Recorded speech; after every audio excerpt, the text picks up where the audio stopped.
Good evening, everyone. We might get started. Welcome to tonight's Newcastle Institute lecture, How Young Voters Will Shape the 2025 Federal Election. My name is Chloe Linstrom, and I'm a member of the Institute, and I'll be your moderator this evening.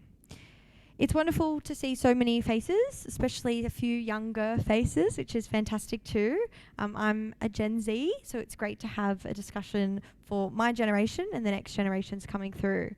I'd like to begin by acknowledging the traditional custodians of the land on which we're meeting, the Awabakal and Worimi people. I pay my respects to elders past, present and emerging, and extend that respect to any elders here this evening. For those new to the Newcastle Institute, welcome. Thank you for coming. To those online as well, we're live streaming on Facebook.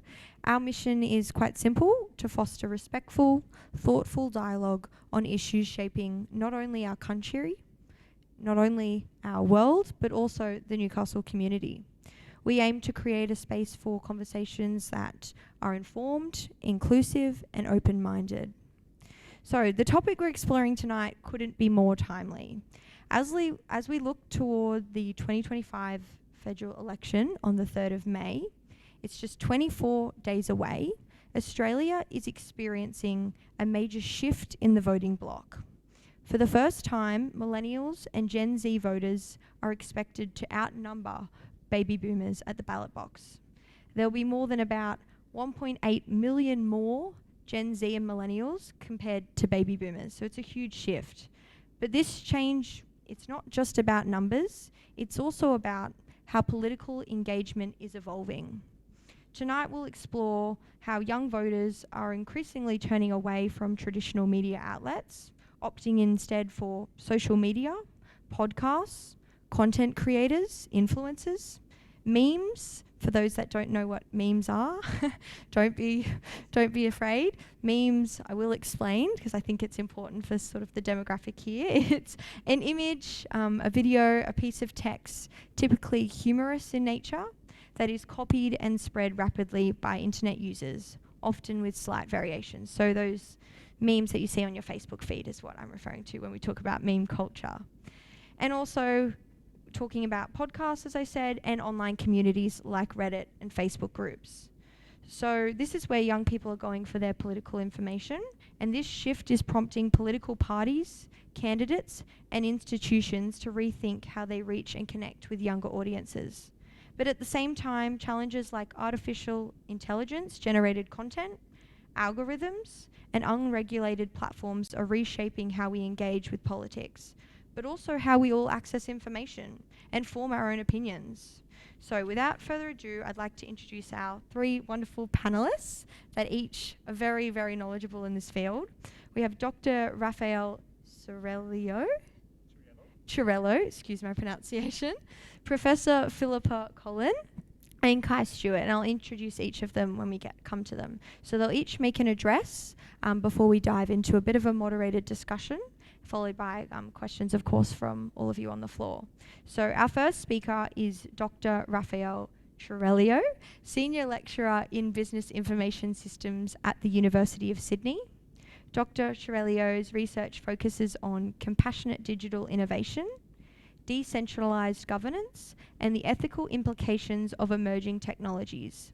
He's been featured on numerous media outlets for his work on digital echo chambers and ideological segregation on platforms like YouTube and podcasts. So please join me in welcoming Dr. Ciurello. Thank you so much, Chloe, for this very humbling introduction. Should I tweet this one or this one? Whatever. I'm not an expert in technology. Anyway, I'll stand here. That's all right. My voice is probably loud enough. And I would also like to start by acknowledging the traditional custodians. No? Okay. So, can you hear me now? Yes. All right. So, I'd also like to start by acknowledging the traditional custodians of the land and that sovereignty was never ceded. My talk is titled, if you can see it, the digital transformation of political communication and how we can resist the Timu Trumpification of Australia, which is a catchphrase I borrowed from Green Senator Stephen Bates at this event. So this started out with some research I've done with a collaborator of mine at Virginia Tech around the 2024 US presidential election, which saw a historical shift to the right, particularly among young male voters. It was actually the largest right swing among young male voters in 2 decades. And analysts have attributed this in part to the growing influence of social media, influencers, podcasters, YouTubers, who have substantial followings on their channels. By some estimates, including our own research, Trump gained about 1 to 2 percentage points in votes just from his appearance at the Joe Rogan Experience, which is the world's most famous or infamous podcast. And these podcasts, they often feature politicians and pundits. A handsome, if a little bit insecure-looking gentleman is Andrew Tate, which is an infamous influencer of the so-called manosphere, catering particularly to young male audiences and stoking what is often considered to be gender division. And Donald Trump was featured on numerous podcasts, as you can see here. His performance on the Joe Rogan Experience alone was 3 hours long, it was not the only factor that won him the election, but it was certainly a factor. Now, a lot of people may say, well, that's the United States. They have always been crazy, and this could never happen in Australia. I think it will happen sooner than we might expect. It might actually already play out in this federal election. So it's important to understand that the Australian political communication style has always followed similar patterns as the US, with a delay, starting in 1949 with Robert Menzies' radio appearances, which mimicked FDR's political communication style. In the 80s, Bob Hawke leveraged television similar to Kennedy's televised debate. Kevin 07's campaign mirrored Obama's strategy. And in 2019, Scott Morrison mimicked Trump-style micro-targeting on Facebook.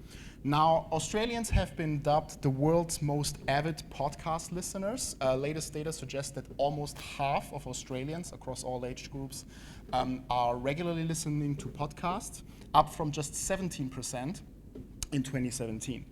And podcasts, they are these long-form conversational formats that you can download on a phone. You can stream them online. It's often similar to a radio conversation, and it fosters this close-knit friend group-like atmosphere, which can make ideas, including extremist ideas, more palatable. And Joe Rogan's podcast exemplifies this. His appeal through discussing controversial topics from sports, hunting, social controversies, traditional masculine topics appeal to a predominantly young male audience, with most of them being under 34 and 80% of them. Now, particularly the coalition has begun to emulate these communication patterns that originate from the US. So a few examples here. Peter Dutton has appeared on podcasts targeting young men late last year, stoking culture war rhetoric around, saying that young men are sick of affirmative action and sick of being treated as monsters, which, to my knowledge, no one really accuses them of. Abortion restrictions have been talking points at the Queensland election already. Sydney Council has banned same-sex parenting books, and similar policies like the Department of Government Efficiency are also being mimicked by Liberal MPs, which are decrying woke ideology and Marxist indoctrination in schools, all the while supporting taxpayer-funded private schools and religious indoctrination, of course. So it seems to work.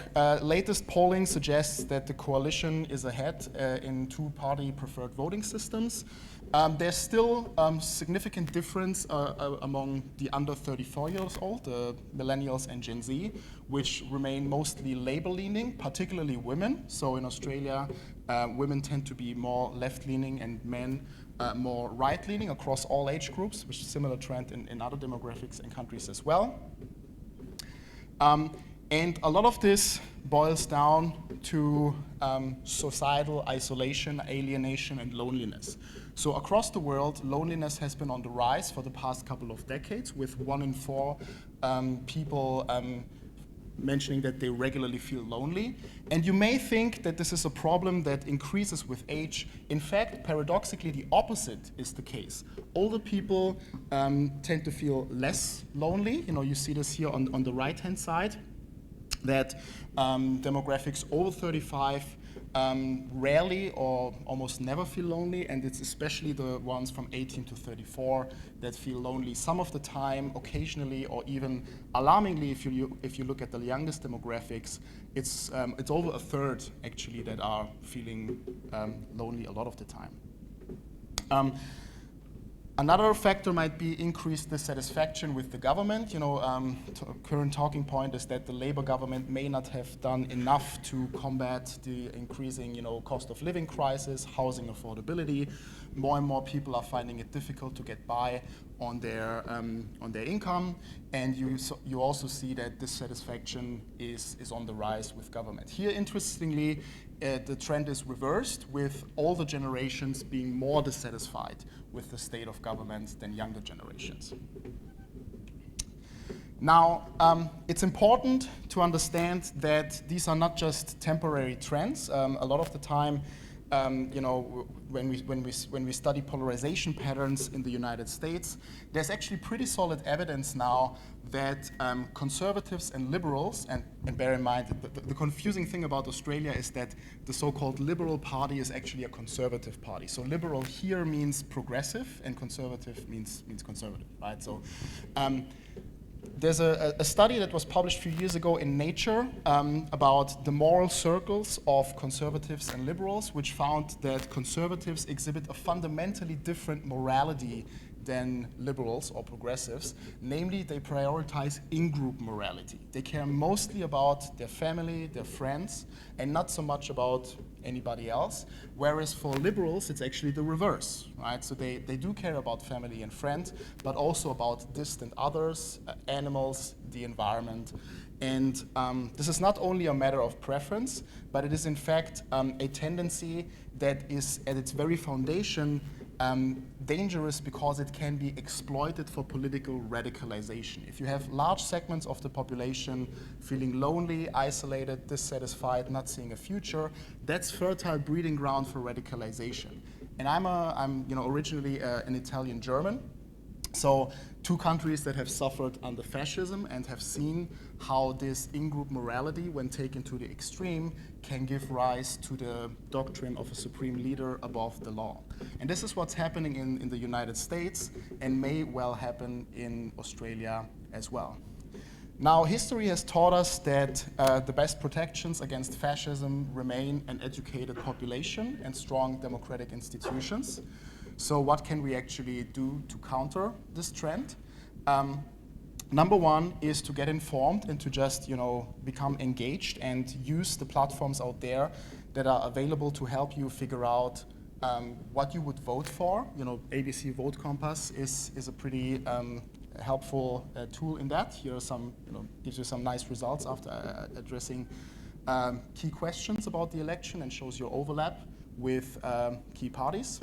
Theyvoteforyou.org.au is another brilliant fact-checking site where you can check where leading candidates of political parties, what they voted for and against. And so a key talking point, or like a common myth, is often that Peter Dutton or the Liberals would be better for the average Australian, whoever that is. But if you look at the policies they voted for and against, I don't know who that average Australian is. It seems to be more aligned with corporate interests of big business, less so with the needs of ordinary Australians, like housing affordability, combating wage theft, making political donations more transparent, tightening rules on gambling, which a vast majority of Australians would actually support.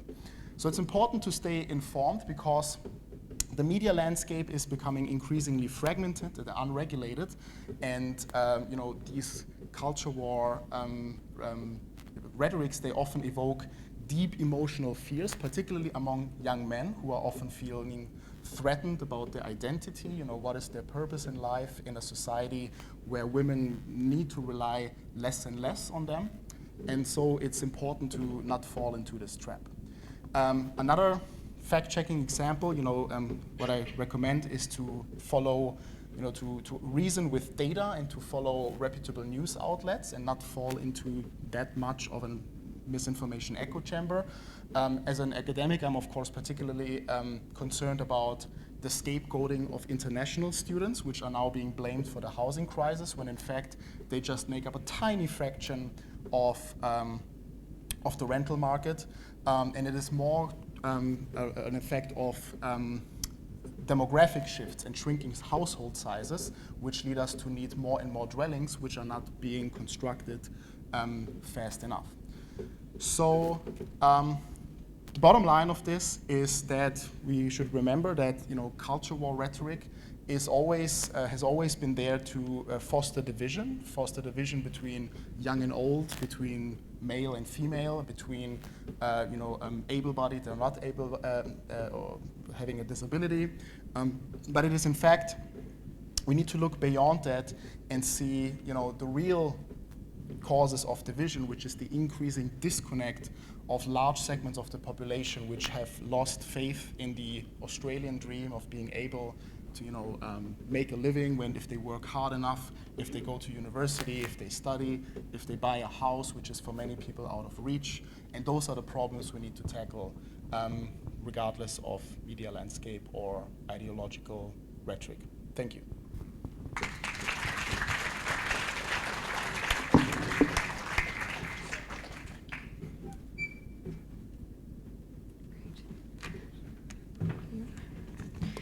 Thank you very much. That was really, really interesting. Now we'll move to Professor Philippa Collin. Professor, she is a Principal Research Fellow at the Western Sydney University and co-director of the Young and Resilience Research Centre.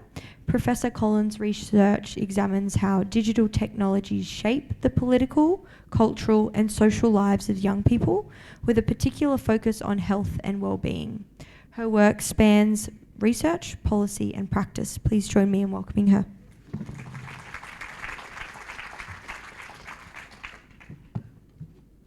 Thank you so much, and thanks also for the invitation. I've been lobbying my husband for a long time to move to Newcastle, so I'm very happy to have the chance to come up and spend a little bit of time here. I also want to just make a comment, which is we're talking about the election and we're talking about democracy, which are both actually artefacts of our colonial history. And so I also want to acknowledge that we're on unceded Aboriginal lands. I work and live on the lands of the Darug Nation, the Bedigal people of the Darug Nation. And one of the things that I'm not going to talk about tonight, but which I am very interested in, is how we can learn from Indigenous traditions of governance and care for country to enrich our democracy. So perhaps something for a future talk, not by me. But we are here tonight to talk about young people and the upcoming election. As Chloe said, there will be a lot more Gen Z and millennials, 7.7 million of them, in fact, and of those 700,000 will be first-time voters. So the sorts of things I'm going to reflect on today are a little bit of an antidote, a counterpoint to Raphael, and also just grounding this in some of the questions that I've been asking over the last few years around how young people conceptualise the political, how they get involved in civic and political life, and what are the conditions around that can help us to understand how they might be approaching this next federal election. So this is an image from the School Strikes for Climate, and one of the most important things I think for us to understand is, in addition to the significant changes in the digital landscape and the impact that is having. This is also a cohort of young people who over the last 10 years have been part of in a surge of social movements, social enterprises and campaigns, both on and offline. And one of the things that I think we can think about in relation to this form of political, sort of diversified form of political participation is that young people more and more over the last decade and a half have been calling for greater participation in Australian democracy. But at the same time, they have been routinely hearing messages like this, that they are, up until the age of 18, citizens in training, citizens in waiting. Once they turn 18, they're routinely treated like second-class citizens. This is the first election where young people have been predominant in the concerns and interests of the candidates and the media. And I'd say that's about 2 decades too late. We've actually known for a long, long time that the youth vote has a tangible impact on the outcomes of Australian elections. But more importantly, I think these kinds of comments that situate young people as second-class citizens highlight 3 myths that I want to just tackle while I've got the mic. The first is that young people are disengaged and or are a blank canvas. And if I can just inject a little bit of hope back into the conversation, I can tell you young people are actually still quite engaged in their local communities. For at least the last 10 years, young people aged 15 to 17 have been volunteering at the same level or higher than any other cohort.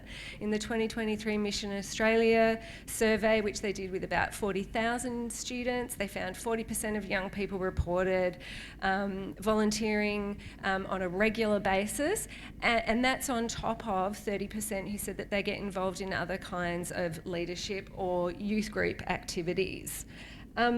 They're also very interested and in many cases quite informed about social and political issues.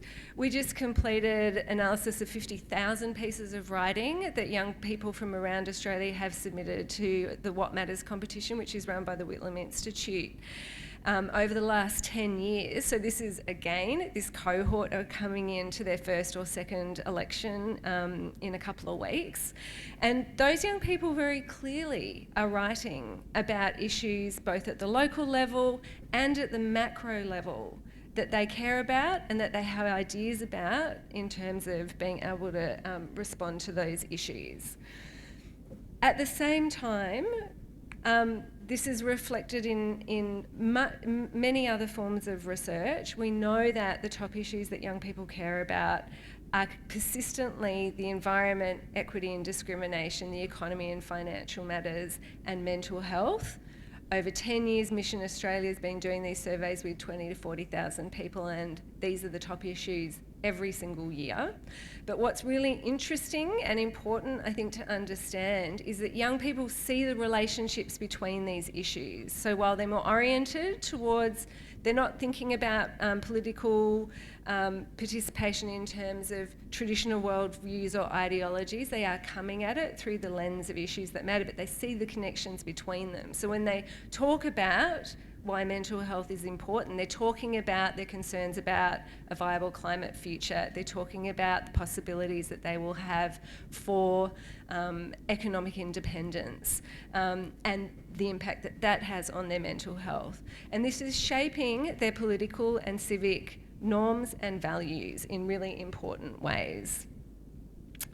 The most significant thing about this is it's not a new trend and it's not just about young people. Those civic norms and values which are actually very much about belonging, they're also about participation, they're often about care, are positioning young people to be much more critical of incumbent governments. And what we're facing is something that Professor Pippa Norris from the Harvard School of Government has called the democratic deficit. Now that's often a term that is leveraged at young people and surfaces concerns about what young people do or don't know about democracy, but it's actually about the difference between the expectations of a political community and the failure of those who govern to meet the expectations of their political community. So that democratic deficit is real, young people feel it, they're very sceptical about governments, but they do care about issues and many of them do want to have more of a say on those. Now, of course, these can go both ways. Raphael's already talked quite a bit about what this might mean on the edges of the political spectrum, and I definitely don't want to suggest that all young people are exactly the same.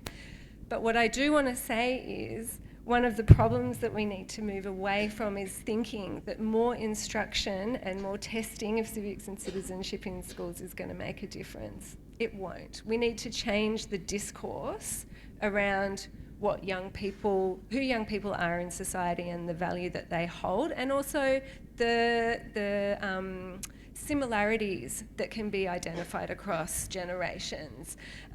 Why is this important? In 2019, thousands of young people around the country told the Children's Commissioner they feel like they have no voice in Australian politics. Those are young people who will be voting in the next election. So we need to change the discourse. In terms of commonalities, yeah, a lot of young people have quite low levels of trust in government, but they're not dissimilar to the rest of us. I'm a Gen Xer, that's why I need all the tech in front of me, but and why you won't see any TikTok on my presentation, but they actually share these concerns about the trustworthiness of government. So that's something that we need to kind of understand that will play into the next election. But their vote won't be inconsequential. Young people are facing very significant issues leading up to this election. We know employment is twice the national average. The cost of education is higher than ever. It takes an average 10 years to pay down that debt. Homes are no longer affordable. Climate change and transitioning from a climate economy are huge issues. And mental health, we're facing the highest levels of anxiety and depression ever before. And this means that young people are actually feeling a great sense of hopelessness. However, their votes are going to make a difference. So just as we can be very confident that we'll all get a democracy sausage wherever we go and cast our vote, we can also be very confident that young people will be significant deciders in the next election. So as Raphael said, we do see this shift on the political spectrum over time, young people becoming more progressive. One thing I would say is that young men, and we have data on this since 1996, young men tend to sit in the middle of the political spectrum and vote between Labor and more conservative candidates, and young women between Labor and more progressive candidates in the minor parties. So this is likely to be a pattern, but the only thing really that we can say for certain is that their vote is very fluid, and most of them will remain undecided pretty much up until they cast their vote. I think Kai will probably have a lot more to say about the final myth that I just want to try and push up against or debunk. But the third one, which is why people are so focused on civics and citizenship engagement, is because they're concerned about what happens on the internet, and that the internet is only about pushing content at young people. In the research that we've been conducting around what young people want in political communication, it is much more about engaging in a conversation and engaging and having relatable content that meets them where they are. What does this look like in the current context?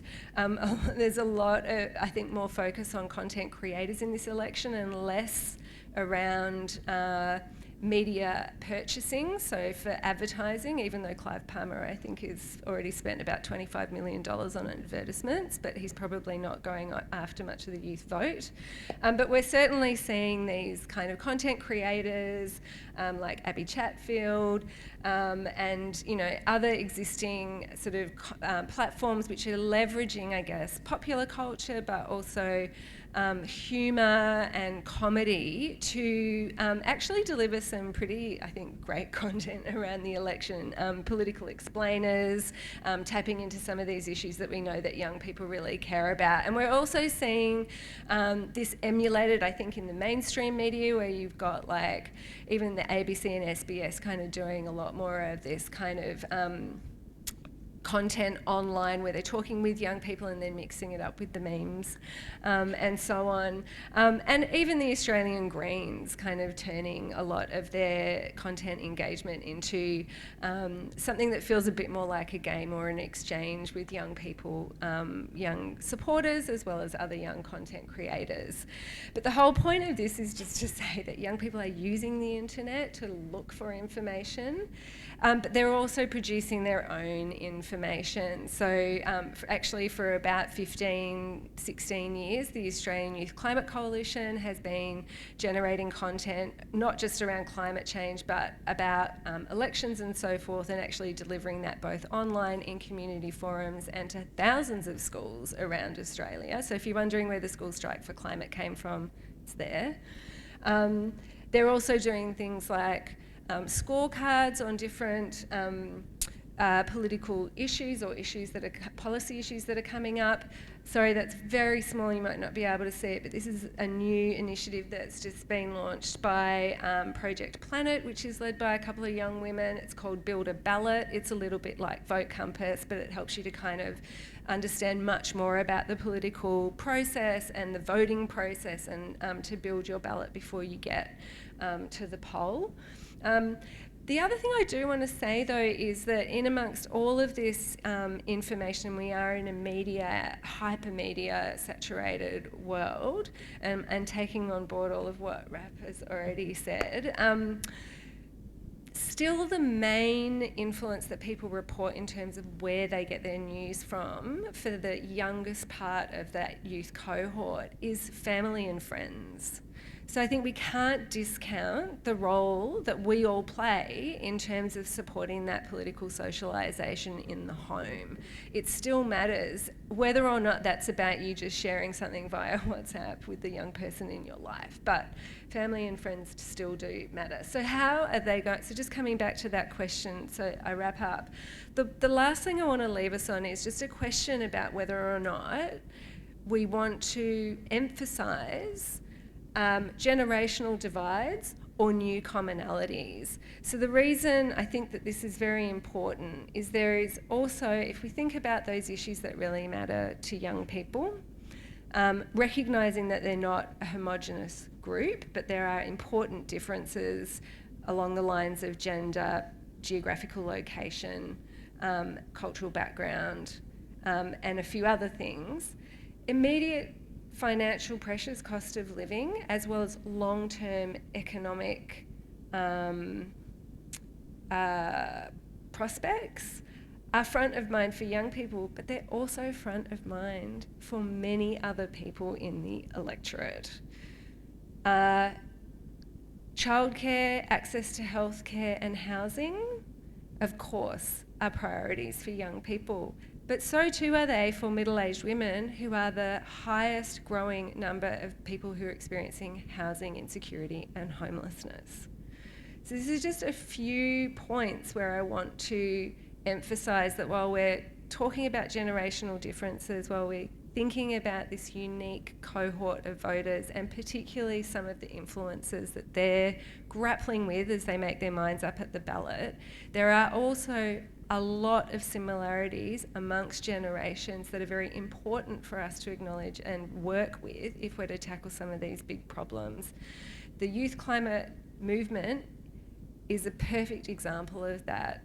They have been bolstered by their parents, their grandparents, their teachers, many other adults and adult-led organisations in their lives, and that I think is something to give us actually quite a lot of optimism for.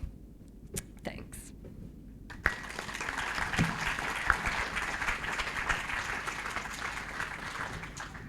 Thank you, Pip.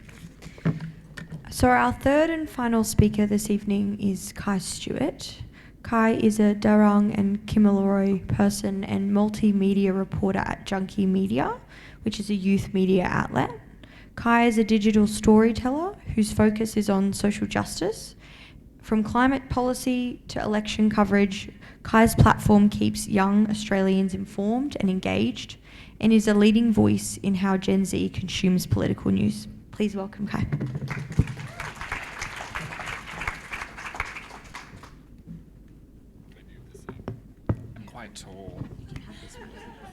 Oh, but I've got cards as well. It's okay. Just there we go. Is that my height? Sure.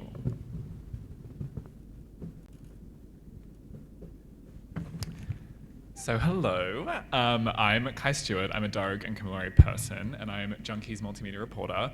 And obviously, as a Darug and Camilleri person, I would like to acknowledge the land on which we stand, the important songlines that run through this area, and the ocean which provided life and sustenance and culture. So, a bit about Junkie for those in the room who are either long-time fans or first-time callers. I'm not really sure. But we reach 31.6 million every single month, and our primary demo is Gen Z, which is obviously hello, hi, me. And everything we do is 1, social-led, 2, highly engaging, and 3, perspective-driven. So on Junkie, we cover culture, music, and social justice, and over on Punky, we cover sex, self-care, and sugar on top. But the core purpose of every single thing that we do is making young people feel seen and connect on a very deep level. And if we zoom in on Junkie's social justice vertical, that's where we really play a significant and crucial role in fostering young engagement with current affairs and political issues. And we like to use our own experiences and perspectives, and that helps our audience to make better sense of the news impacting our world right now. And being at a leading independent youth publisher in Australian media, it's super important to us that the brand Junkie exists as a way to maintain the independence, credibility, and diversity of the news ecosystem. And we know that our audience looks to us to show up in important conversations and to speak to the issues that are actively affecting them. And I'm super proud to work at the one of few publications that genuinely include and speak to young Australians. We show up where they actually are seeking out content and news, and we reflect the social media habits of Gen Z. So, that's a lot of me on my face. If you've ever visited Junkie over the past 2 years, we've probably met before as I share my POV on literally everything from climate change, elections, which is incredibly relevant right now, as we've heard, current affairs, politics, even Lady Gaga's latest music release, because we also do culture, we also do music, multifaceted, thank you very much. But we offer our audience a familiar face, a familiar place, and a familiar style that's actually fun for them to engage with. And by doing it this way, we are speaking with our audience, not at them, which I think is a really important point. We leverage our own relatable interests, concerns, passions, and perspectives, and we find ways for our audience to talk back to us, which is equally as important. Which is where the comment section comes in, which is the DMs, the Google Forms, which come in their thousands, which sometimes is incredibly overwhelming to read through all those comments. But we want our audience to always share their thoughts, their fears, and their concerns, and allow them to connect with our trusted journo meets creator talent and engage with news coverage on all of their social platforms and ultimately have their voices heard. And just in the last 3 months alone, they've told us that they're feeling incredibly apathetic and frustrated about the current state of politics in Australia. They've shared that they want to see positive action from our political leaders on areas like cost of living, climate change, violence against women, housing and rental crisis, and international conflicts. And we hear a lot that our generation is tuning out of the news and not engaging, but clearly they're not looking in the right places. So, I want to give you all a story time. This time last year, we were able to leverage the power of our personalized storytelling and highly relatable content to get our audience actively involved in the fun with us. It started with me having a breakdown, as most things do. I was freaking out about Australian politics, and I felt completely hopeless and lost in all the things I've already discussed about my future prospects. And I turned to my editor, and they said, "Why don't you just use this and see if anyone else is feeling the same way?" So that's what I did. I went to the internet and I asked, "How do you feel about Australian politics at the moment?" And we sent out this very gorgeous, very hot and very beautiful Google form, and we were overwhelmed with the responses. So if we take a quick temperature check, these are just some of the responses we got. People were not feeling too crash hot about politics. They felt unrepresented by their elected officials and basically a bit hopeless. So we were twins in that, oh my gosh, hello. But to quote Junkie fans, our politicians are doing the bare minimum with no tangible action, and their life is getting harder. So it's not looking great. And because we got so many of these types of responses, it felt like a disservice to our audience who took the time to share incredibly clear sentiments to not do anything with it. So I made it the entire junkie team's business, and off we popped to Canberra. So there's a lot of talk right now that certain politicians or parties aren't really heeding the call of the younger generation or accepting interview requests to speak to them. And we definitely had that same experience a year ago and continue to have that same experience now. But we were very excited and fortunate to talk to politicians like Adam Bant, Lydia Thorpe, Tanya Plebiscite, Larissa Waters, Max Chalametha, and many more. And in this way, we brought the junkie audience's very real concerns, angers, fears, dreams, and hopes straight to the source, i.e. the decision makers that run this country. And that's me being visibly terrified at Parliament House, across junkies' sites and socials. With that way, Junkie approaches the way its social justice content, which is perspective-driven and social first, featuring me, obviously. There's a lot of challenges that arise, but also a lot of incredible opportunities through this. And something we've seen with taking a perspective-driven content approach on digital channels is online safety. Because we've opened these two-way lines of communication with us and our audience, sometimes people can be a little bit mean, unnecessarily so. Does make me a little upset reading all those comments. Please stop attacking me. But something else that may be less obvious is that young people are a hot commodity right now. We make up a large proportion of the vote, and traditional outlets are searching for them wherever they may be. Hello. But their money is being pursued by brands, and yet I have personally seen my peers, other young journos and creators, not be taken seriously by politicians or traditional media alike. But because we are an independent publisher, we're able to leverage our youth voices and build super authentic relationships from the ground up with certain politicians, youth coalitions like the AYCC, other youth media, and youth groups like Justice Reform and the like. We've been able to authentically connect with our audience, getting Godge comments like, here are these people talking about things that I've heard no one else talk about. Here are people saying things that I talk with my friends about. Thank you for talking about this, and no one else is talking in this way. And I do read these kind comments before I go to bed at night, not the mean ones I said earlier. And plus, the positive response from our youth audience helps us to further create deep investigations, content, and commentary on things that matter to us right now. So, if you don't already follow Junkie, what are you doing? Follow us, give us a follow, share it with your friends, your family, and welcome. We've got some really exciting things coming up, especially with this upcoming election, that do everything that I just said. We're building on our successes here, we're doing something we've never done before, and we're using this current election to actively connect with our young voters and elevate their genuine hopes and fears to the people that listen. And I'm so proud to be part of Junkie, which I would argue to be one of the most politically engaged generations, and being part of a leading change of junkie media during a turbulent time as we lead the charge on how Gen Z gets their news and stays informed. So thank you very much, and I'll leave you with looking at my face.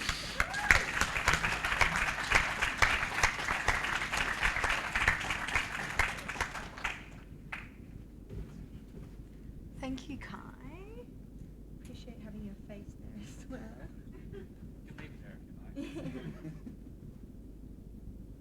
Just go back. So I'm going to lower this. I'm just going to start. You can all see up there on the screen the civic test results. So for those that aren't too aware what that's referring to, it was a very small sample size that was sent out with the invitation to tonight's event, asking people to do some basic questions that were set for year 6 to 10 students for their civics. And those that don't know what civics is, it's our understanding of democracy, politics, and why democracy is important. So looking at the results, we had a lot of answers from our baby boomers, so average about 85% on the test, which is pretty good, I would say. 70% for Gen Z, 65% for millennials, 80% for Gen X, and then the builders about 80%. So I'd be interested to hear from each of you, but start with you, Pip, if possible, please. I can give you this one. Thank you. Is this, like these results here, obviously very small sample size, is that represent what most test results look like? Well, we wouldn't know, Chloe, because we never test older people. So I just loved that you did this. I think somehow we need to get, or maybe we shouldn't, because I'm not much in favour of these kinds of tests. But yeah, I mean, look, the reality is there's always a lot of conjecture about what student levels of civic knowledge is. So civics usually relates to kind of students' knowledge of the legal and administrative and institutional aspects of democracy. How many houses of parliament are there? The questions you all answered. And then the citizenship part of it is more related to understanding history, culture, society, values, norms, and actually looking at sort of what student perceptions are around things like community engagement and so forth. And apart from, I mean, some of that stuff sometimes gets canvassed by the ABS in the General Social Survey, but actually we don't test the rest of the population much, like we don't have an upper limit on how old someone can be before they can vote. So I'm not saying that these kinds of tests are not useful, and I'm not against civics education in schools. I actually think it's really important. I just think we're doing it the wrong way. And then we're using tests to kind of ascertain whether or not students are good enough, and then we're surprised when they don't get 80% like somebody who's been living 50 years longer than them. And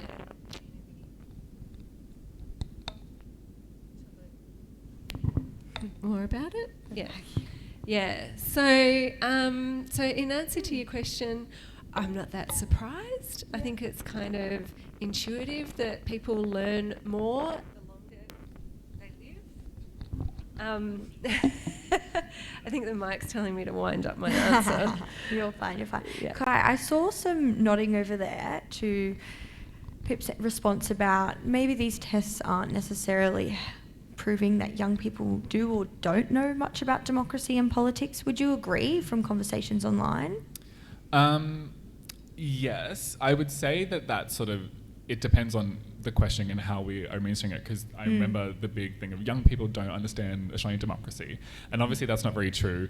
We understand how we interact with democracy, and I think that's something that needs to be tested.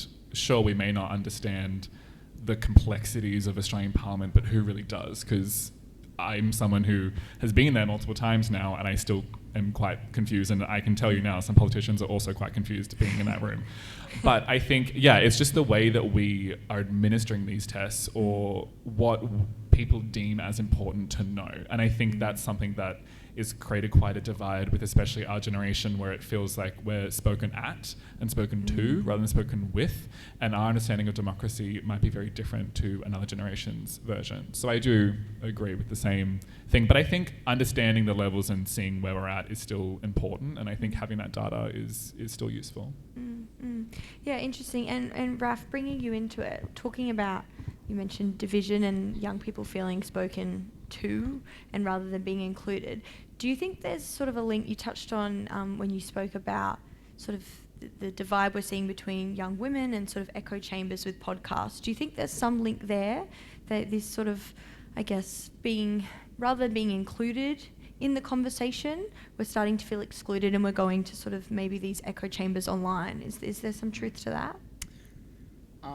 I mean, as a representative of the lowest scoring group, the millennials, I think very small sample size. Yes. So I'm not a science student by any means. It was no control test. I mean, even with a grain of salt, I mean, millennials are often cast themselves as the unlucky generation, which is now living through its third major downturn and a major economic downturn, and so that there might be some truth to it. Of course, I pay a lot of my attention to online debate and radicalization and misinformation, all the dark sides of technology. So I really appreciated the more like positive and engaging aspect, and the potential that people can actually also share common ground, which I, of course believe in, but sometimes lose sight of. What is happening on social media is, ultimately my key insight is that the fundamental problem is in profit incentives.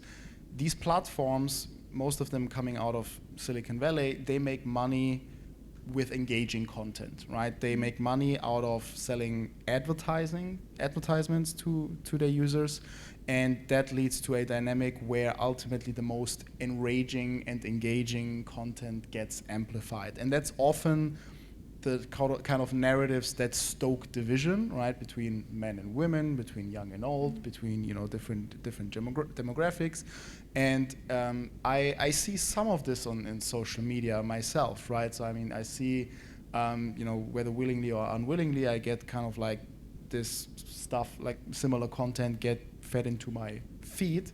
The very word "feed" suggests that the social media business model is there to feed us content and talk at us and to us. So I do appreciate that, yes, people do have agency and can also communicate both ways, but social media has become, historically it actually started out with this vision of connecting people and enabling dialogue and giving everybody a voice.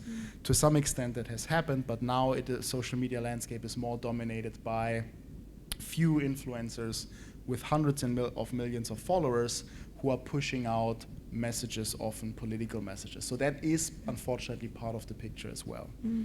Yeah, there's definitely, talking about algorithms, it's really, really interesting. And do you think, following on that sort of tangent with algorithms, should we and politicians and leaders be looking at, I know recently in New South Wales there's the ban on underage 16, social media ban.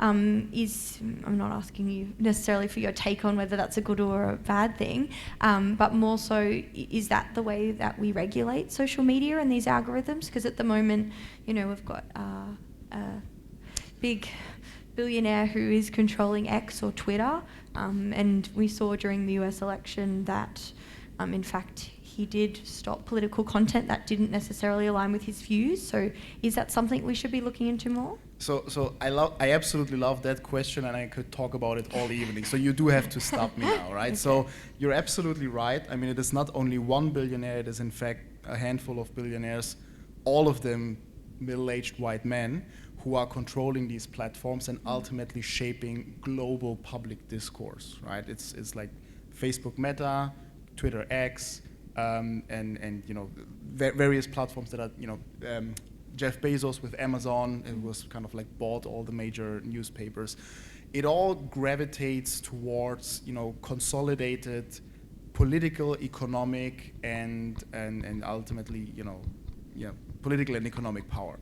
So I think this is highly, highly dangerous, and quite frankly, the social media age ban is just, it's too little too late. Yes, the research clearly suggests that social media has harmed an entire generation. There's solid evidence that since the introduction of Facebook, people have become more depressed, and it can be causally linked to that. This is, very recent study that came out in the American Economic Review, major economic journal, right? So we do know that it's bad for young people's mental health, that it's causing all kinds of body image issues for women who are often fed, anorexia content or idealized versions of what a woman should look like.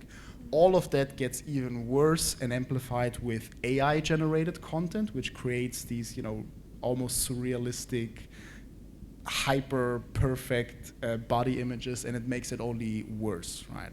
So I do believe something needs to happen. I've been for several years now an advocate of what I call public digital infrastructure and digital sovereignty. I think for Australia and similar nations to maintain their sovereignty and independence from, frankly, the United States, but also other overseas platform providers, with the European Union and China now entering that race as well. We do need to have something of our own infrastructure. Now, the government has built libraries, they have built schools, they can build digital infrastructure as well. They can go further. It's actually not that hard. We can implement decentralized identifiers that makes it possible to restrict the most vulnerable and young among us from the most harmful content without giving away too much of our privacy. Technologically, it's not that hard. There just needs to be a political will. And oftentimes when I look at the conversation around federal budget and what the political candidate stands for, this issue gets completely sidelined. It's not even on the agenda.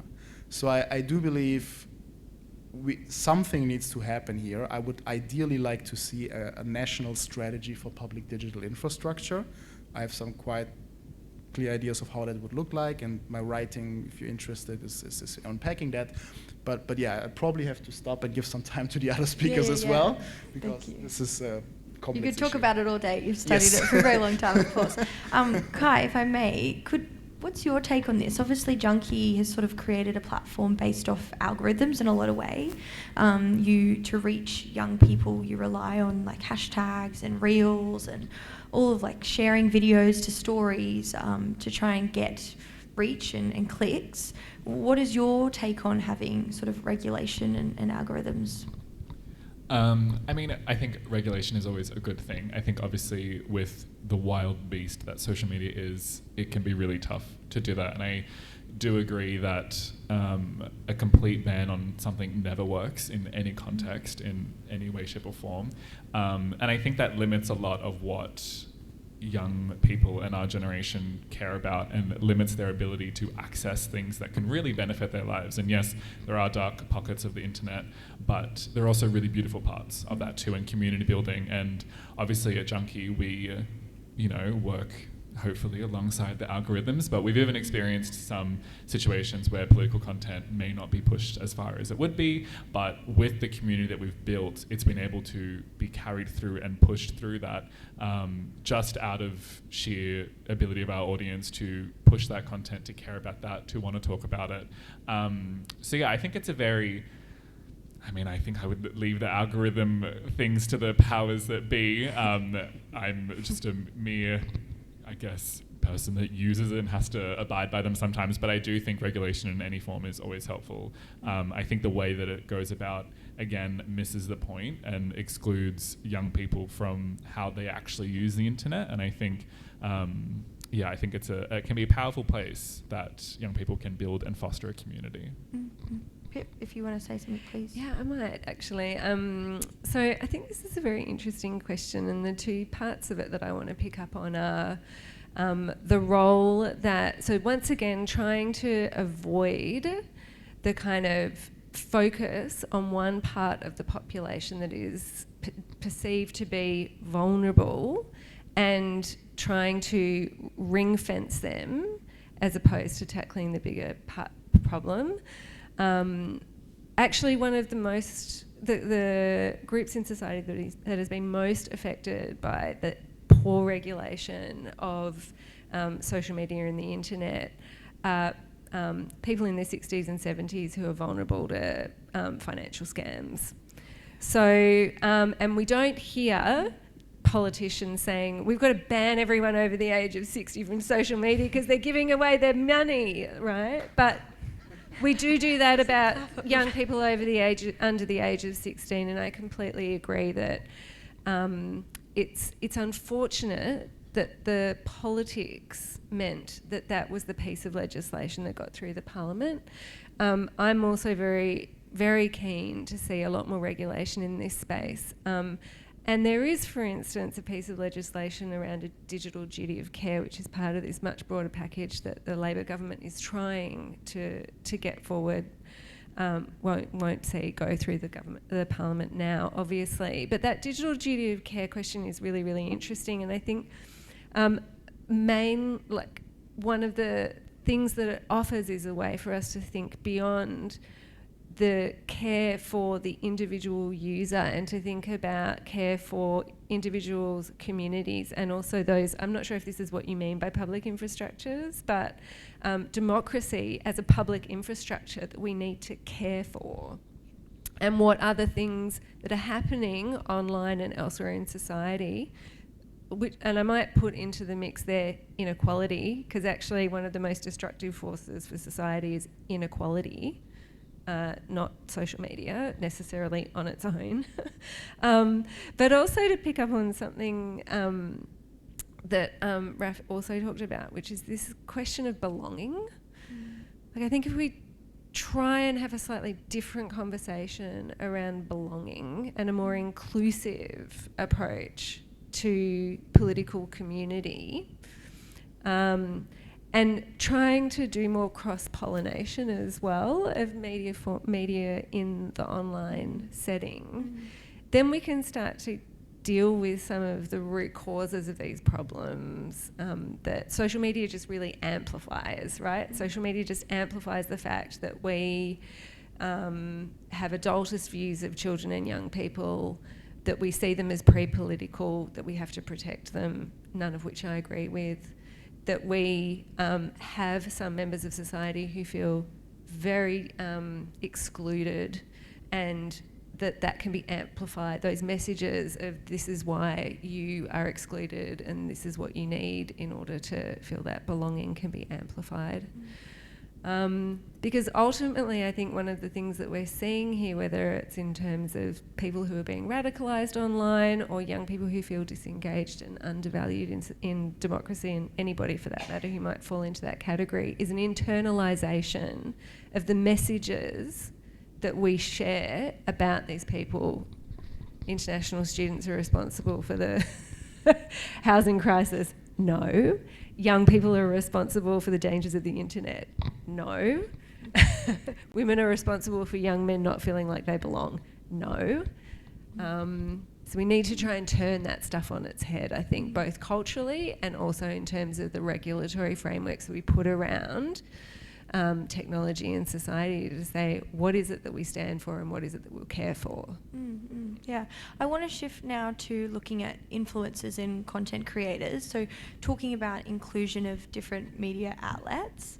Obviously the federal budget was on a few weeks ago, the 25th of March, and we saw for the first time a government include influencers and content creators into budget lockup, which did in fact gain a lot of media attention from our traditional outlets, sort of, I guess, pushing back on this, more headlines, less about the budget itself, but more about that influencers were included in the budget, which I found quite interesting as a young person, rather than these outlets talking about here's all the things that the government's doing for you. They were talking about the fact that influencers were actually engaged. So I'm interested to hear, is this sort of the future? Should governments be using influencers and content channels? And I would love to start with Kai, of course, at Junkie. Is this the way of the future? I think it is. And I think the interesting part, what I found with the concern over influencers being in the budget lockup, was the fact that it wasn't the fact that they were there, it was the fact that they were able to speak directly to their audiences in a way that traditional media may not be able to. And I think that is a very powerful tool of these influencers. And I think a lot of what I saw the conversation delve into, again, as you said, was less about the content of the budget and more of who was there, which is very interesting.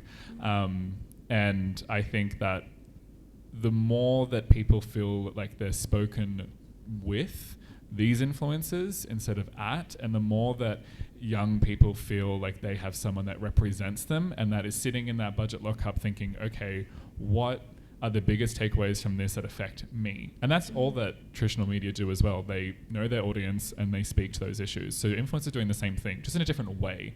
And I think that sometimes spooks people and spooks maybe traditional media, because they might not have the same grip on their audience that influencers do. And I think there's only a positive thing of having more of that influence and more positive representations for anyone to know, okay, this is how someone who may look like me, sound like me, live in the same suburb as me, the same tax bracket as me, that's how they view what this budget is. And I think that's a very powerful tool, and I think that's something that will only get better and will of course increase as, you know, social media grows and as these platforms grow. And I think that, yeah, from our own audience's perspective at Junkie, I think it's a very powerful tool that said, if I was sitting in that budget lockup, okay, what's Kai thinking about this? Okay, Albanese just said that. I have no idea what that means. What does that mean? And I think having it in that way and having a broad spectrum that includes traditional media as well, not pushing them away either, that includes that, I think it can only be a more rich landscape for everyone.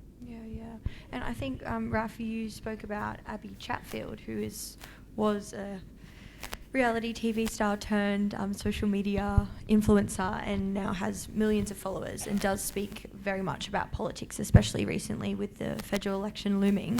She has a podcast where she had current Prime Minister Anthony Albanese and leader of the Greens, Adam Bent, as well on the podcast, and that faced a lot of backlash, especially from the opposition in particular, who raised it with the AEC about political advertising. So I'm interested to hear influencers' involvement now. Is that now considered political advertising, or is there an element there that influencers are sort of gatekeeping what young people are hearing and kind of getting a one-sided view? And I'm not saying whether or not I agree with it, I'm just interested to hear your perspective. So, at the risk of sounding like a grumpy old man, I would like to challenge two fundamental assumptions here. Number one is I didn't have the perception that there was, the media only talked about, the fact that influencers were included and not so much about what's in the budget for different people. The media that I follow, pretty much mainstream ABC, The Guardian, and so on, they did provide a pretty comprehensive overview. So I don't necessarily share that. The other thing I don't really share is that influencers are kind of, it appears as if they would be autonomous and they have their own views and they share that directly with their audience, and traditional media can't do that. I don't believe that either, because ultimately it is all a matter of, you have to follow the money. You have to look at how do these platforms make money? What are the economics of attention? Who gets to dominate this field? And a common misconception about decentralization in social media is that, because everybody can participate, which is true. Everybody who has, a microphone and an internet connection can start a podcast or can start a YouTube channel or whatever.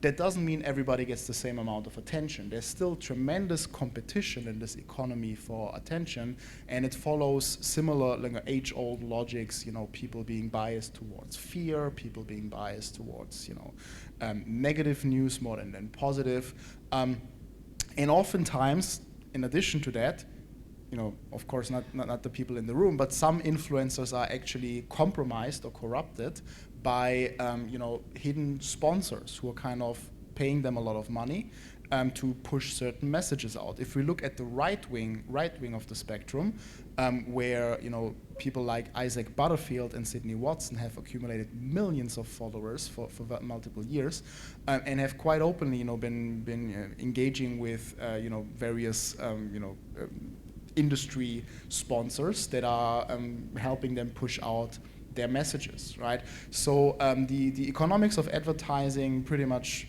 apply equally. And what I'm concerned about is, if we're talking about democracy, this is an ancient concern that even Socrates was talking about, is that democracy can only work if citizens are actually informed.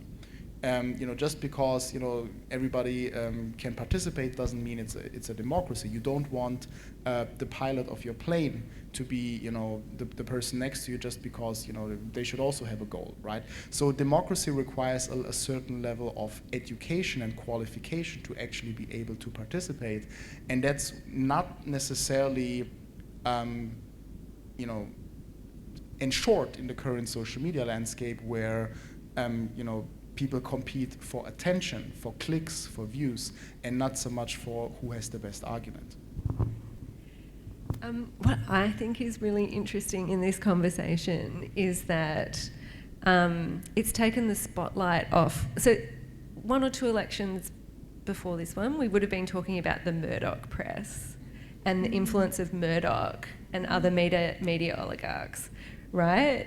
But that's not really kind of come up in this kind of discussion, which I think is really interesting. I think actually the most dangerous part of the concern around, I would prefer to call them content creators rather than influencers. I think that just gives them a bit of extra power, which they probably don't deserve. But like the fact of the matter is that they're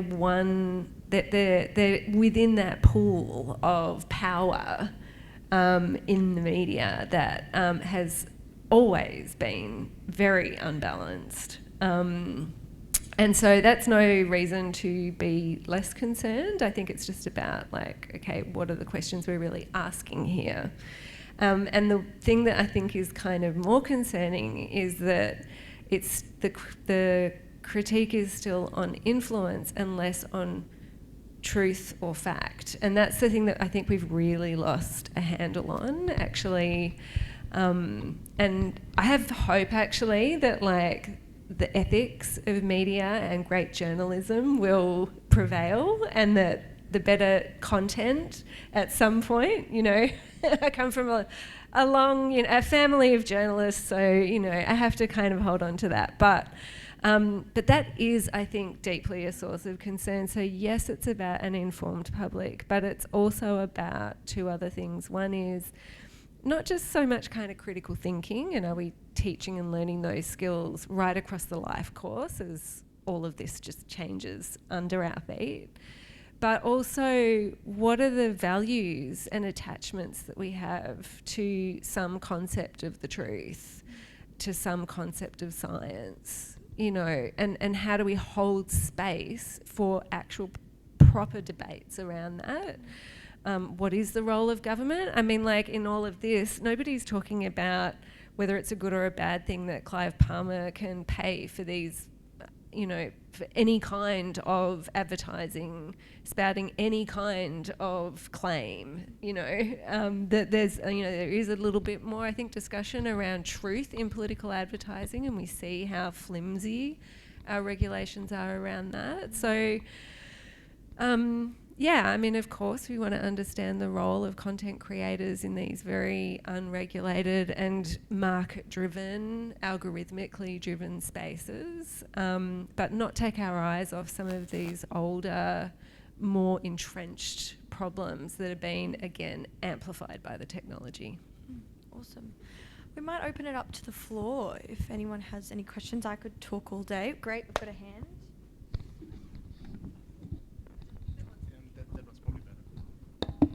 I've got a few hands, so Straight at the back.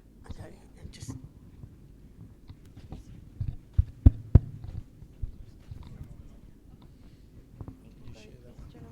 the YouGov poll of June last year. My name is Steve O'Brien, and I was just interested in your opinion on that. In one of the findings of that poll of young people in Australia, 53% said that they are in favour of more socialism in Australia. Something like 20% were neutral. About 20% wanted more capitalism, and about 30% were neutral. And that also reflects the findings of an Institute of Public Affairs poll in 2016, which had similar findings. So I'm just interested in how that finding, where young people who are not sharing the spoils of the economy, like maybe some of the people in this room, including myself, are feeling about, is the system actually serving them? So how might this be reflected in the current elections? I'll have a first crack. Sorry, what was the first poll that you mentioned? I didn't hear that. The YouGov poll? YouGov poll of June 24. Right. Yeah. There was also a Lowy Institute poll a couple of years ago which showed the same thing. I mean, I think it's really interesting. I think it shows, it tells us a lot more about why we see those levels of trust or distrust, depending on which way you want to look at it, in government.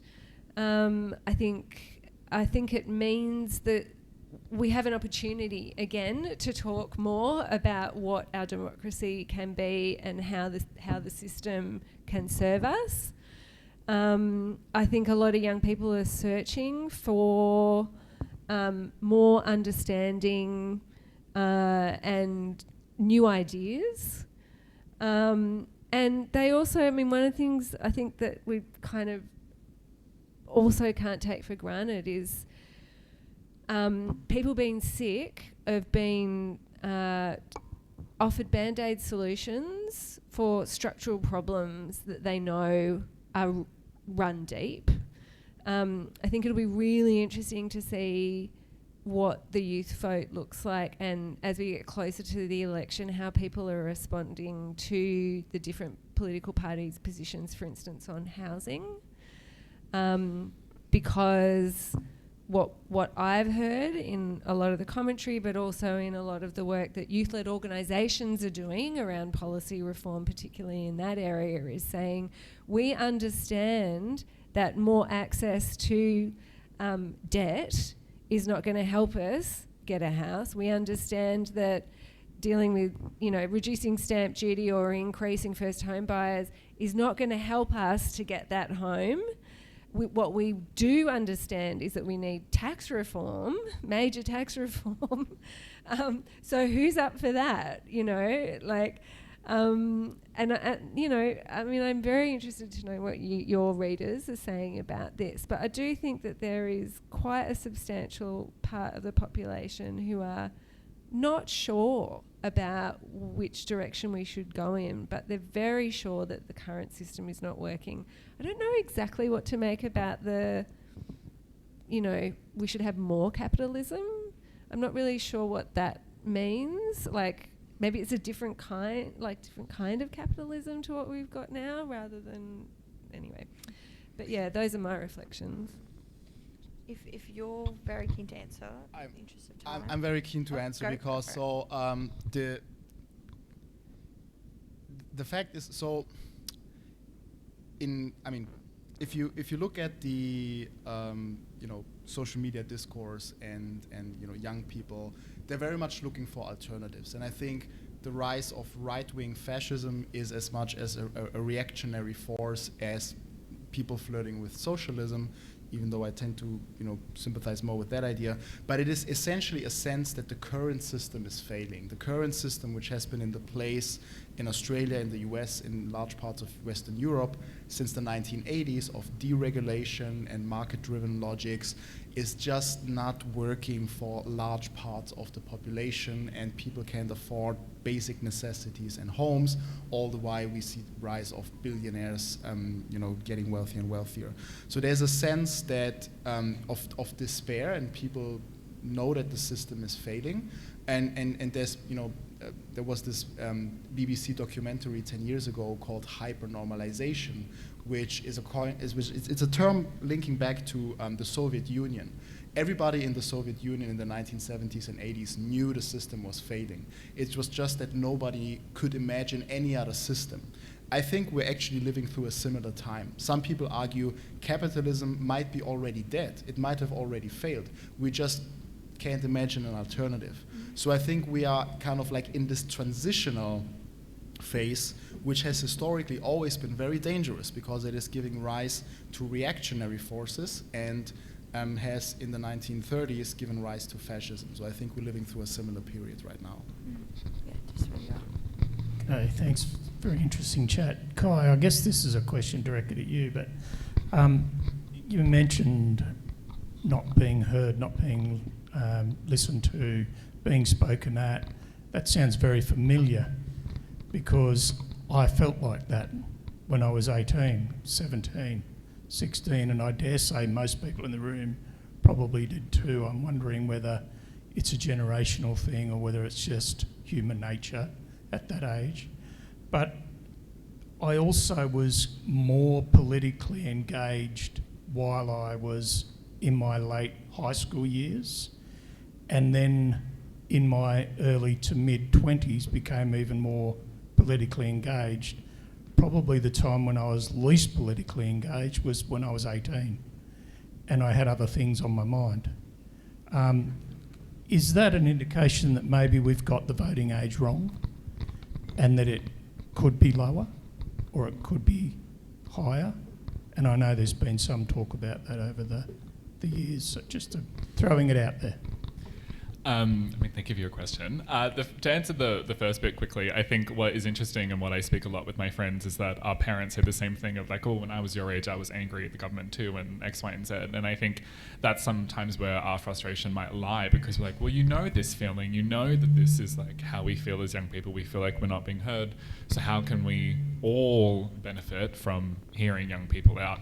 And I mean, I think I'm in support of lowering the voting age to 16. I think some people might find that controversial, but I think there are a lot of ways in which we can hear out young people. I mean, they're young enough to drive, they're young enough to do all sorts of things when you turn 16, and I think at that age, again, you are developing your own political and social conscience, and I think it's a very good way to get an understanding of how young people are feeling at a broader level. Because when we say young people as well, people seem to think 18 to mid-20s, but that does include 16, 17, 15-year-olds, even earlier 13.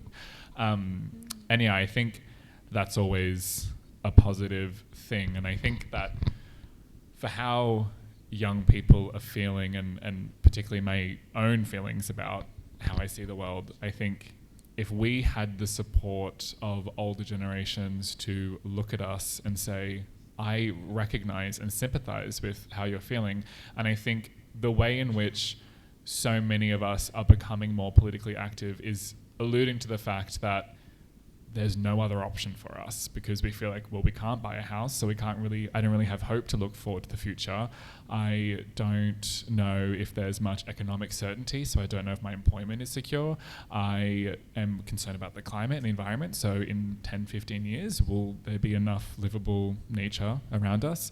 So I think that kind of points to a larger issue, why so many young people are probably maybe more, like a wider population are more engaged and are more, I guess, angry at the system from 16 all the way through to the mid-20s. And then even beyond that, again, we had millennials are angry as well. And I mean, I would say that most generations feel quite angry. But yeah, quickly sum that up, I think that points to a much larger issue that governments and politicians should be looking at, of saying, okay, young people feel like they're looking down the barrel of a future where nothing might not be there. And, you know, I've moved back home to my parents because I couldn't afford the rent increase that happened to me. And now I'm thinking, will I ever save a home? It will take me 10, 15 years. But by that point, what kind of sustainable environment are we living in? So I think that's sort of, I hope answer your questions a little bit. But yeah, I think it points to a larger thing as well. Yeah, just done that. I really enjoyed the discussion tonight. I should disclose that I share Raf's pessimism after Trump beating Hillary and Trump beating Kamala, Brexit and The Voice.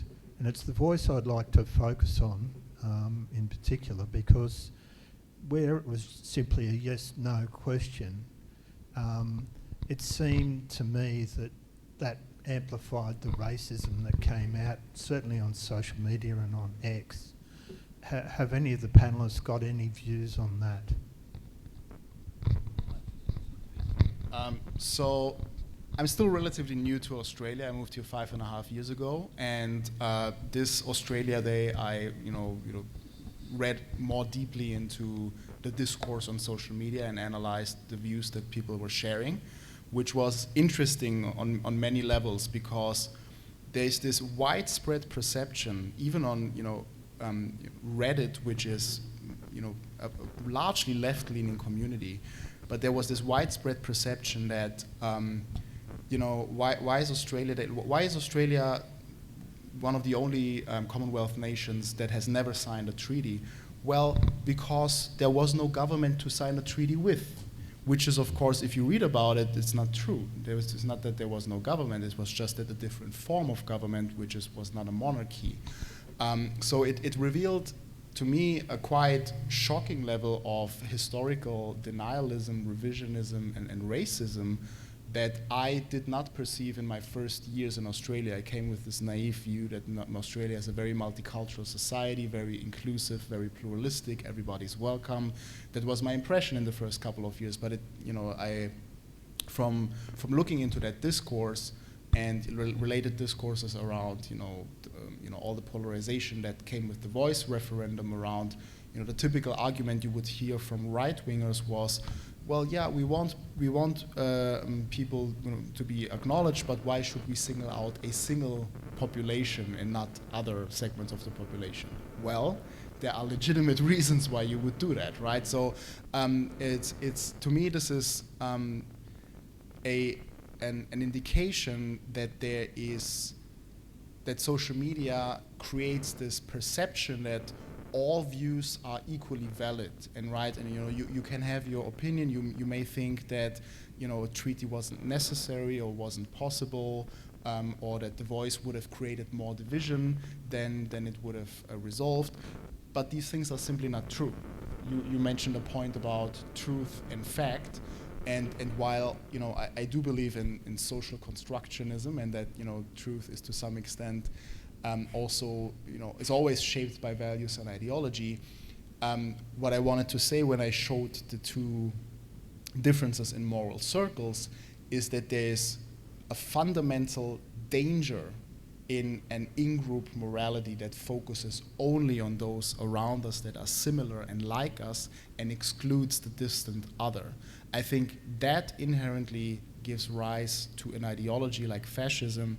Well, not necessarily, but if you take it to the extreme, which I don't think is equally dangerous at the other level of where you have a more holistic view of humanity. So I think in social media discourse, the danger is there that not because of echo chambers, as you said, technology amplifies existing divisions. It also steers them in some direction because those people who control the platforms ultimately shape it.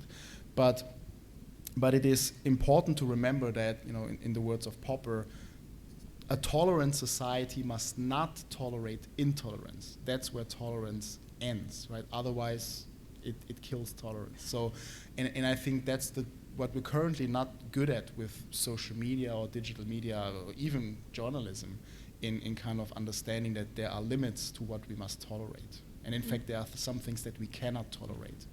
Yeah, well, I think we've got time for one more. However, I will just remind people that can we try and keep it just to a simple question, not necessarily an anecdote, just in the interest of time. Thank you. Yes, well, just by introduction, if this group broke up into little groups of 6, including young people up the front, what do we think we're looking for in the coming election, right? How would that work?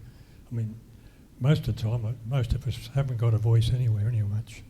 So my question to you, people at the front, are you aware, I mean, we heard what the junkie said and how the young people, I could see nodding heads when you were talking.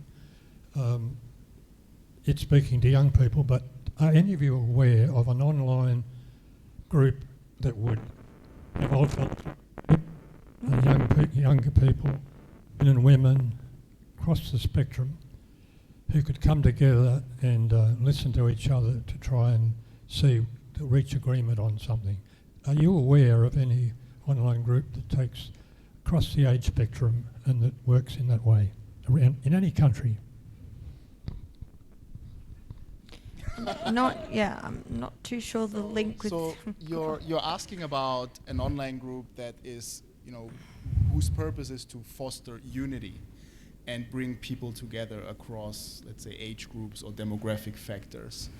It's a very good question, and I'm embarrassed to say that I would have to think for a while to find such a thing. I mean, I do believe that the ABC is doing a great job at providing different views across the spectrum, even though it faces a lot of criticism. But in terms of an online group, I mean, the first thing that comes to mind, again, I'm in the social media space, there's a subreddit, a forum on the Reddit platform, which is called Change My View. The idea is you go in there, you have a controversial idea on something, like you say, for instance, classic example, you believe that doctors who are against vaccination should lose their license. And then you prompt people to change your view with reasoned argumentation, right? And that forum is often, it's a moderated discussion, and it brings people together across the political spectrum. And it's one of those positive corners that often gives me hope that people can actually, come together. But I don't know. Yeah. No, I mean, like you, I think it's actually a really good question. And that's why in my work and the Young and Resilient Research Centre that I co-direct at Western Sydney University, part of what we've been looking at are intergenerational methods and spaces for dialogue, discussion, research, and developing. We've got a whole kind of area of work around developing indicators for different problems, violence prevention, health, blah, blah, blah, and looking at how do we develop those using intergenerational ways of thinking. You've just actually really given me a great idea for a new project, which is to look at this, because I think you put your finger on, a really big problem is that we need to find ways of thinking about the experiences of different groups in society without creating new forms of division and hierarchy. And I do think, as I said earlier, that there are a lot of shared sentiment, there's a lot of shared experience, concern, and actually a lot of shared vision for what a better future looks like that cuts across or through generations, but we don't necessarily have the mechanisms for creating the spaces for those conversations. I don't know. I think part of the reason why this is difficult to answer is because the internet is often anonymous, and we don't know whether the people might be young, old, male or female, and this might in fact already happen. But what psychological research has shown is that it's actually not so much about demographic differences. People can get along even if they're from different races, different ethnicities, different sexualities. It does get very tricky when we're talking not about demographic diversity, but moral diversity. That's where many people's tolerance ends, and people have a hard time tolerating people who have fundamentally different beliefs than theirs. This goes back to the 1960s, where studies have shown that in the segregated southern United States, white Christians would prefer black Christians over white atheists, right? That's how far this would go, right? So it is more about, trying to prevent ideological echo chambers and radicalization and trying to promote that dialogue. And this is already divisive because some people argue quite like Jonathan Haidt, very, very famous American professor at New York University. He says that moral diversity is actually a bad thing. We should avoid it. People who come to America should share American values, and otherwise they should go elsewhere, right? So this is a very well-known academic who says, well, moral diversity is not for us. We are a demographically diverse country, but not morally, right? I'm sorry to jump in, Raf, just in the interest of time. Okay, very sorry. Interesting, and I think we could have a whole other lecture Yes. just on that, because very, very interesting. Yeah. I'm going to pass over to Robin now to conclude this evening.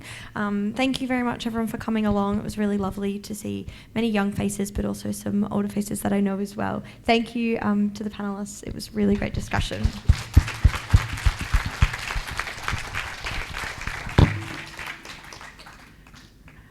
One of the things that I think the Newcastle Institute does well is push the idea of respectful debate about public policy issues. But I worry, and I think my colleagues worry, that we're in a bit of an echo chamber as well. We probably all watch ABC in preference to other things, or maybe subscribe to the Sydney Morning Herald. I'm now going to look at Junkie because I wasn't aware of it. But I think it's really important that we've had this discussion tonight for the Newcastle Institute's sake. I think we've struggled to engage with young people. Most of the people that come and they're regular attenders and we really value them are probably my age. And we probably are a bit of an echo chamber about the concerns that we're worried about in our democracy. So I think for that reason, for the Newcastle Institute, it's been very valuable to hear from a different generation to most of the people in our committee and our members, to try and understand how young people think about media and those sorts of things. It's been really important for us as an institute. So I'd like to thank you for challenging us about our echo chamber, even within the Newcastle Institute, who tries to have a diversity of views but struggles in some ways with that. So please join me in thanking them for allowing us, or joining us and allowing us that opportunity tonight, because it's not something we do all that well, and so we really appreciate it.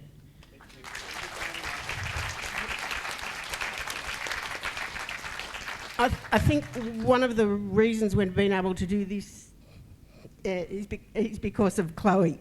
So I want you to thank Chloe too for tonight, who has joined us as a breath of fresh air and has gone full steam ahead in organising this event and interacting with the people here on the panel, and got some young people to come along tonight, more so than we ever have.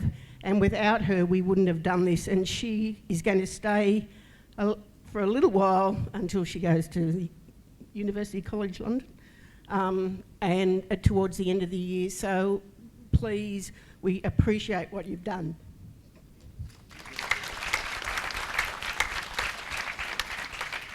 Next month. So next month, and this sounds so bizarre after what we've talked about. We're talking about innovative power electricity storage solutions at a sort of grid, community and individual level. So very, very different to what we've had, but we want to talk about some of the innovative electricity storage solutions that are such an important part of our electricity future. And there are lots of different options at those three levels. In June, we've got Evan Lucas, who, for those ABC News watchers, will probably see him most Wednesday mornings. He's an economic futurist, and he is talking about the economic policies needed now to address the generational inequity in Australia. So we hope that will be a great thing too. He's a very engaging speaker for those that are familiar with him, and if you're not, I encourage you to look him up. Next month, the battery one is, the storage solutions, may not all be battery, is at the Newcastle Yacht Club. We can't come here for that event. It's at the Newcastle Yacht Club. Now, it's on the top floor. There is a lift for those people that want the lift. Parking is a little bit of a challenge, but you can park in front of the fish market there, and also there is a boom gate which is a 2-hour limit, and if you go through the boom gate you can also get parking, and there's it'll cost you $5 if you're there longer than 2 hours. Or alternatively, there's parking for the locals just over the Carrington Bridge in that car park under there. They're well lit for the way home. So just thought I'd update you on that, and we will be letting you know in any notices that go out. So thank you for coming, and once again, thank you for broadening our minds a little bit. And thank you, Chloe.